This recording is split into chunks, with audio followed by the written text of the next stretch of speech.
Dalamnya tuh kan dua piece tuh Mas. Lihat deh, satu piece sama satu piece dalam, tapi warnanya warna kulit aku, jadi sepertinya itu transparan, padahal aku enggak mungkin aku pakai transparan ya. Aku kan bukan Jello, kalau Jello oke dong ya. Aku siapa ini? Udah gitu kalau yang ini nih desain aku sendiri. Ini ya, tunggu saya turunin. Nah, semuanya ini desain. Ini memang request aku ya, jadi memang aku request sama desainernya bikinin aku baju kayak gini dong gitu. Aku kan belum pernah nih acara, rambut aku kan udah mulai panjang, tapi setiap acara-acara besar gitu kan rambut aku selalu dicepol, selalu di hair up gitu kan. Aku pengen, udah deh rambut ini sekarang ini aku pengen apa ya, pengen nunjukin rambut panjang aku, karena dulu kan masih yang segini, masih yang pendek banget. Photoshoot kemarin masih segini, jadi sekarang udah panjang, pengen dong digerai rambutnya, terus dipakai aksesoris.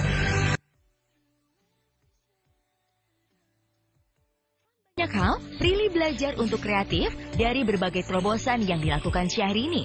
Tentu saja yang diambil adalah semangatnya, lalu berusaha menemukan kekhasannya sendiri. Begitulah yang terjadi dengan beberapa busana garapan tangan Prilly sendiri. Menghayal sendiri aja. Kayak aku menghayal kalau aku suka ngeliat orang pakai baju kayak apa, terus aku hayalin, kayak aku gambar, terus kayak gini. Iya, ini modelnya dari aku, cuma ini sebenarnya ini aku kan mereferensikan Chloe Grace Moretz, tapi ini dirancang ulang sama Opi Bahtiar. Kenapa baju tadi? Ada stoknya kan? Ada. Jadi mau aja. Cukup ya? WhatsApp ya. Bak ganti dulu baju. Mulai dari menentukan aliran make up sendiri, pilihan sepatu, hingga tentengan mewah. Tahu make up apa? Jangan tanya tembok. Amat lah. Dari kemarin. Ini lah.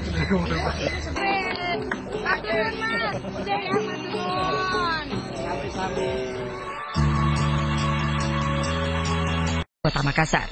Kabar miring ini tak pelak membuat nama Amel Alfi kembali jadi sorotan. Bukan kali pertama DJ cantik itu dikait-kaitkan dengan kasus narkoba.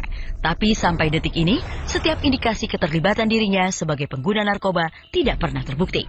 Dan kejadian berulang itu tidak pelak membuat Amel geram. Hingga bersama Minola Sebayang, kuasa hukumnya, Amel berencana melakukan langkah hukum demi menjaga nama baiknya. Sudah 3 kali jadinya seperti itu ya. Ulang-ulang ketika sedang melaksanakan tugasnya ada razia, berulang-ulang dilakukan pemeriksaan dan berulang-ulang juga memang hasilnya negatif ya, dan cuma beritanya berulang-ulang juga diberitakan. Jadi ini suatu hal yang saya kira tidak penyidik ya, dan kita harus tetap menggunakan hak jawab kita, dan juga mungkin ya kita akan bicarakan apakah akan kita ambil upaya hukum ke depan ya. Kita harus ambil tindakan yang tegas ya, ini negara hukum, kita nggak boleh melakukan pelanggaran terhadap ajas praduga tak bersalah kan, itu artinya ya kita juga nggak boleh a priori dan underestimate dengan seseorang, nggak bisa kita seperti itu ya. Kita tidak bisa menilai orang itu dari penampilan, kita tidak bisa menilai orang itu dari rupa ya, jadi nggak boleh kita melakukan tindakan atau menghakimi seperti ini sangat tidak manusiawi sekali dan melanggar hak asasi. Melalui wawancara lewat telepon, Minola mengungkapkan keprihatinan atas munculnya berita negatif yang menimpa kliennya secara berulang-ulang. Sebagai klien yang sudah dikenalnya cukup lama, Minola yakin Amel tidak akan melanggar komitmennya dengan melakukan kegiatan melanggar hukum.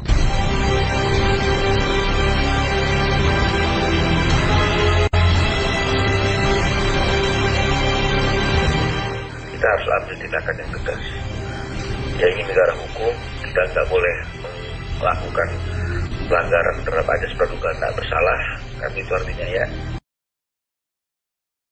kita juga nggak boleh a priori dan underestimate dengan seseorang, nggak bisa kita seperti itu ya. Kita tidak bisa menilai orang itu dari penampilan, kita tidak bisa menilai orang itu dari rupa Ya, jadi nggak boleh kita melakukan tindakan atau menghakimi seperti itu. Ini sangat tidak manusiawi sekali dan melanggar hak asasi. Ketika peristiwa razia yang dilakukan pada Sabtu dini hari itu, Amel juga dikabarkan sempat mengamuk ketika petugas Badan Narkotika Nasional Provinsi Sulawesi Selatan meminta semua pengunjung dan orang yang berada di lokasi hiburan malam itu untuk menjalani tes urin.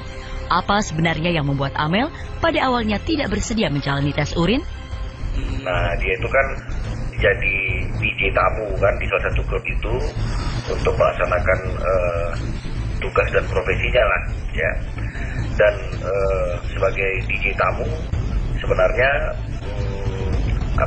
keamanan, terus segala fasilitas itu menjadi tanggung jawab daripada si klub yang mengundang dia sebagai DJ kan begitu ya. Nah, dan yang paling tidak mengenakan lagi adalah ketika yang pertama kali minta untuk melakukan tes urin itu adalah dia.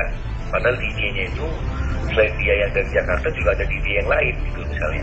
Jadi ini bisa diartikan oleh dia itu sebagai salah satu sikap yang a priori kan, sebenarnya a priori terhadap dia kan gitu artinya. Padahal dia sudah menyatakan bahwa dia tidak menggunakan apa-apa dan tidak mengkonsumsi apapun juga ya, tapi tetap didesak untuk diperiksa urinnya dan pihak klub tidak bisa memberikan perlindungan, tidak bisa memberikan penjelasan, tidak bisa memberikan pertolongan apapun sehingga dia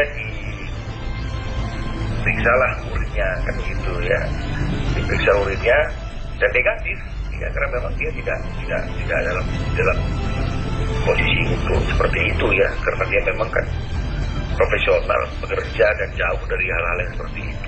Setelah menjalani tes urin, Amel Alfi memang dinyatakan negatif alias tidak terbukti mengkonsumsi narkoba. Selain itu, pihak BNNP pun mengakui tidak menemukan barang bukti narkoba jenis apapun pada diri Amel Alfi. Makanya yang sangat disayangkan itu adalah sikap underestimate lah gitu ya, meskipun memang ya semua pengunjung itu harus dicek kan gitu kalau memang ada pemeriksaan dan kecurigaan kan gitu kan, tapi kan jelas banget tuh kan bahwa dia udah cerita bahwa dia tidak menggunakan barang terlarang kan begitu kan, dan itu diketahui betul oleh pihak klub juga kan begitu kan, tapi gak ada pembelaan gitu. Jadi tetap dibawa ke tempat yang bisa untuk dicek urinnya dan hasilnya kan memang negatif kan gitu artinya. Cuma apapun juga kejadian itu sudah menjadi suatu berita yang sangat merugikan ya, baik image maupun dengan nama baiknya. Itu kan dua piece tuh Mas, lihat deh, satu piece sama satu piece dalam, tapi warnanya warna kulit aku, jadi sepertinya itu transparan, padahal aku enggak mungkin aku pakai transparan ya. Aku kan bukan jello, kalau jello oke dong ya. Aku dalamnya tuh kan dua piece tuh Mas, lihat deh, satu piece sama satu piece dalam, tapi warnanya warna kulit aku, jadi sepertinya itu transparan, padahal aku enggak mungkin aku pakai transparan ya. Aku kan bukan jello, kalau jello oke dong ya. Aku ada stoknya kan? Ada. Cukup ya? WhatsApp ya. Bak ganti dulu baju.